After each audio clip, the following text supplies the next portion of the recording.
before the world knew his name. Before the empire that would stretch across continents, there was only silence and survival. In the vast, cold and unforgiving lands of Mongolia, a child was born. His name was Temujin, and at that time, he was not a legend, not a conqueror, not even a name remembered by history, just a boy.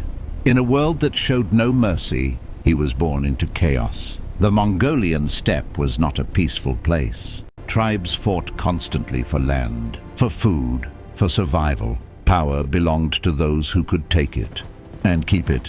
When Temujin was still young, his father was poisoned by enemies, and that single moment changed everything. His family was left alone, abandoned by their own tribe, stripped of protection, and forced into survival mode. No army stood behind them, no empire protected them, only the harsh land and even harsher people. Hunger became normal, fear became constant, and danger was everywhere. Every day was a fight to survive, not against kingdoms, but against nature and betrayal. At one point, things became even worse. Temujin was captured by a rival tribe, not as a warrior, but as a prisoner. He was treated like a slave, forced into humiliation and stripped of freedom. But even in captivity, something inside him did not break. Instead of surrendering, he observed. He watched how people behaved when they had power, and how they behaved when they feared losing it. He studied loyalty, fear, and control. Time passed, and suffering slowly turned into understanding. Where others broke under pressure, he adapted. Where others saw only chaos, he saw patterns.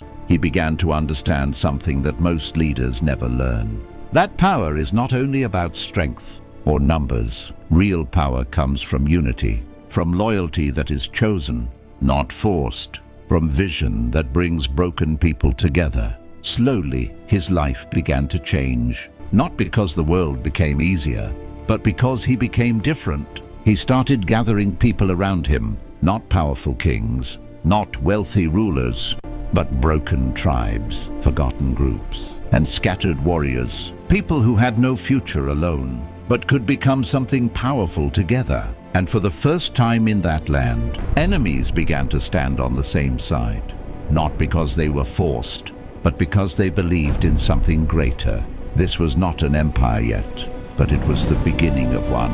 A silent transformation was happening, slow, invisible, but unstoppable. A boy who once had nothing was now building something no one expected. A new kind of leadership, based not on fear alone, but on vision, unity, and control of human nature. And the world did not realize it yet. But history was already changing, because Temujin was no longer just a survivor. He was becoming something far more dangerous. A leader shaped by suffering and sharpened by survival. And soon, he would rise under a new name, a name that would shake the entire world. Genghis Khan, the man who went from nothing to building the greatest empire the world had ever seen. Every empire begins with survival, but not every survivor becomes a legend.